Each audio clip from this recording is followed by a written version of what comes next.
Hello everyone, this is কুইলি from red to blog. আশা করি তোমরা সবাই ভালো আছো, সুস্থ আছো, আর আমরাও ভালো আছি।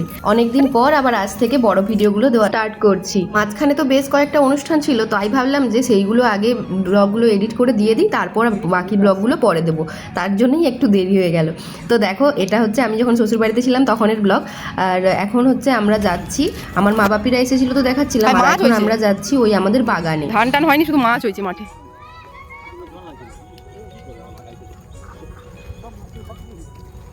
শুধু সবুজ আর সবুজ, জমিতে ধান হয়নি, চারদিকে সবুজ। আমার শ্বশুরবাড়ির ওখানটাতে যে সমস্ত জমিগুলো আছে, ওই জায়গাটা অনেকটা নিচু হওয়ার কারণে ধান চাষ ভালো মতো হয়ই না, সারাক্ষণ জমিতে জলই থাকে। তো প্রতি বছর ধান রোয়া হয় এবং প্রতি বছরই ডুবে যায়, আর ধানগুলো সবই নষ্ট হয়ে যায়। আর দেখো, এই যে এখানটাতে না পদ্ম ফুলের চাষ করা হয়েছিল, তো পদ্ম ফুলগুলো তো এখন শুকিয়ে গেছে, কিন্তু গাছের পাতাগুলো রয়ে গেছে শুকনো হয়ে, কেমন দেখো। আর এগুলো না এক বছরই লাগিয়েছিল, তো প্রথম বছর লাগানোর পর থেকে সম্ভবত ওদেরকে আর লাগাতে হয়নি, প্রচুর হয়েছে। আর চারিয়ে চারিয়ে না দূরে দূরেও, মানে ওর যে টিউবগুলো হয় সেগুলো বেয়ে বেয়ে অন্যান্য জমিগুলোতেও হয়ে গেছে। এক বছর লাগিয়ে দিলে তো সারা বছর হবে না। সামনে যে পদ্মগুলো ছিল সেগুলো তো সব শুকিয়ে গেছে, আর এই যে টিউবগুলো বেয়ে বেয়ে যে দূরে মানে অন্য জমিতে গেছে, সেই জমিতে দেখো দুটো পদ্ম আছে, যেটা বেশি ফুটে গেছে সেটা সাদা হয়ে গেছে, আরেকটা হালকা একটু গোলাপি আভা আছে। পদ্ম চাষ করে বোধহয় ভালোই লাভ হয়, একবার লাগিয়ে দিলে আর লাগাতে হয় না বারবার। তো দেখো, আমরা বাগানে চলে এসেছি, আর বাগানটা যেহেতু আমাদের বাড়ি থেকে বেশ অনেকটা দূরে, তো সেই জন্য এখানটাতে এই যে যা হোক একটা দরজা মতো করা আছে, আর ওখানটাতে চাবি দেওয়া থাকে, না হলে না জমির ভেতরে যে সমস্ত জিনিসগুলো লাগানো আছে, তো সেইগুলোতে ওই গরু ঢুকিয়ে দেয় এখানে, তো সেগুলো সব খেয়ে নেয়, নষ্ট করে দেয়, বাগানটা নোংরা করে দেয়। তো সেই কারণে এখানটাতে লক করে রাখা হয়। চারিদিক যদিও খোলা, তবুও মেন গেটটা বন্ধ থাকলে অতটা নষ্ট হয় না। আর এই একটা পুকুর আছে, যা হোক ছোটোখাটো, তো ওই পুকুরটাতে টুকটাক মাছ হয়। আর দেখো, রাকেশ এখন উঠেছে কলা গাছ, মানে কলা কাঁদি কাটতে। তো এটা হচ্ছে কাঁচকলার কাঁদি, এখানে বেশ অনেকগুলো কলা কাঁদি আছে। তো মায়ের ইচ্ছে হচ্ছে যে ওকে বলছে একটা কলা রেখে তারপরে পারতে, আর ওইভাবে কাটাই যাচ্ছিল না। তো ও বলছে কিভাবে রাখবো, দিয়ে মা বলছে কি যে একটা তো খালি গাছ তো রাখতে নেই, তুই একটা রাখ। লাস্টে যখন কাটা যাচ্ছে না তখন বলছে ঠিক আছে পুরোটাই কেটে দে। দিয়ে ওই যে কলা কাঁদি নামানো হলো। আর এখানে দেখো, এই যে গাছগুলো না, এগুলো হলো পাতাবাহার গাছ, ওই বটম বলে। তো এইগুলো দিয়ে ওই ফুলের বুকে টুকে সাজানো হয়। আর এখানে এই যে কলাগুলো ভালো সেইগুলোকে মান বাড়িতে নিয়ে যাবে, আর বাকিগুলো কি ইন্দ্রাজালি বলছে, তো ওইগুলোকে ফেলে দিচ্ছে। বাগানের এক সাইডে আছে বেল ফুলের চাষ, মেনলি এটা বেল ফুলেরই বাগান। আর একটা সাইডে তো ওই বটমটা লাগিয়েছে দেখালাম।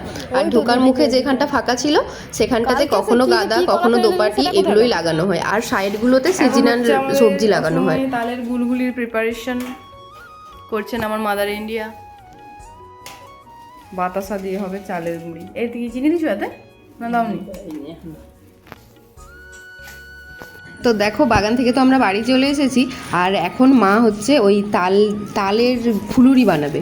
তো এটা হচ্ছে যে কাঁচা তালের মাড়ি, কিন্তু আমরা বাড়িতে ছিলাম না বলে মা এই কাঁচা তালের মাড়িটাকে মানে একটা ওই যে ডিব্বাটা দেখলে কাচের একটা ডিব্বাতে ভরে ওটাকে ডিপ ফ্রিজে রেখেছিল। তো বেশ ভালোই আছে, দেখো একদম কিচ্ছু হয়নি। দাদান কি আনছে? আমি খুলে দিই না। দেখো কি নোংরা লেগে গেল এখানে। না, আমি খুলে দিই। বাগান থেকে সোজা আমরা বাড়ি চলে এসেছিলাম, আর বাপি একটু ওই বাজারের দিকে হাঁটতে গেছিলো। সেখান থেকে এই যে জিলিপি এনেছে, গরম গরম অমৃতি, আর বাবির হাতেই দিয়েছে, ও একদম ছাড়ছে না। আর ভীষণ ভালোবাসে আমার মেয়ে মিষ্টি খেতে। তো এসেই দেখো বসে গেছে সাথে সাথে অমৃতি নিয়ে। মা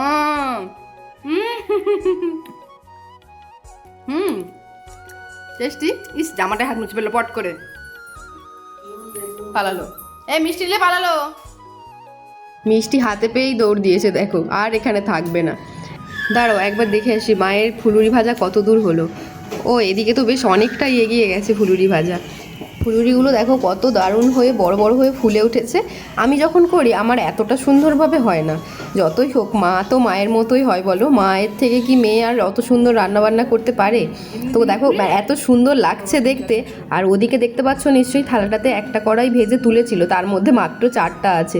মানে প্লেটে যাওয়ার আগে আমরা এখান থেকেই গরম গরম তুলে অর্ধেক খেয়ে নিয়েছি, কারণ এই অসমে শীতকালে তালের ফুলুরি এটা একটা ভাবাই একটা অন্যরকম ব্যাপার।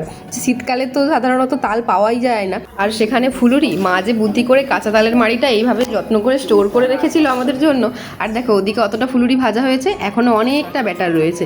তো তার মধ্যে যেগুলো ভাজা হয়েছিল রাকেশকে আর বাপিকে আমি খেতে দিয়ে দিয়েছি, ওরা এখন খাচ্ছে। এদিকে চলছে কীর্তন, তো এই কীর্তন দেখতে দেখতে এখন তালের ফুলুরি খাওয়া চলছে।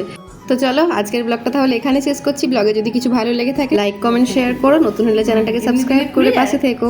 দেখা হচ্ছে নেক্সট আরেকটি ভিডিওতে। ততক্ষণ সবাই ভালো থেকো, সুস্থ থেকো, টাটা।